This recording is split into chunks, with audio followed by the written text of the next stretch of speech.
iš pacientų istorijų. Su implantais visokių infekcijų užneša, geriau nereikia jokių implantų. Mitas, todėl kad implantas pats yra savaime sterilus visiškai produktas, mes jį gaunam steriliose pakuotėse, atidarom tik tai operacijos metu.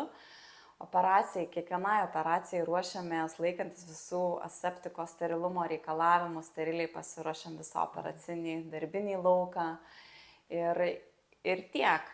Bet nereikia pamiršti, jog burna yra viena užterščiausių organizmo vietų. Iš tikrųjų, kiekvieno mūsų burna turi savo būdingą mikroflorą ir to pasiekoje infekcijų gali būti, todėl primygtinai rekomenduojame sanuoti burną, paruošti ją operaciniam procedūrom, atlikti bent jau profesionalią higieną.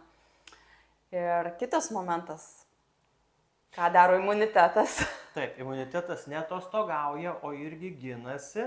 Tai jeigu bendra paciento sveikata yra gera, tai tikrai kelios patekusios bakterijos iš burnos ertmės su seilėm į ertmę aplink implantą, jos bus greitai sunaikinamos, tai paprastai tariant.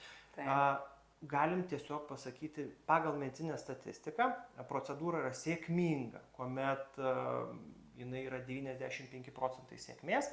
Mūsų klinikos rodikliai yra 98 prigyti implantai, gal netgi 9, tai čia reikia, sakykime, pasižiūrėti šviežiausią statistiką. Bet jeigu 99% implantų prigyja, tai tikrai jokia infekcija ten yra neįnešama. Tai tikrai mitas. Taip.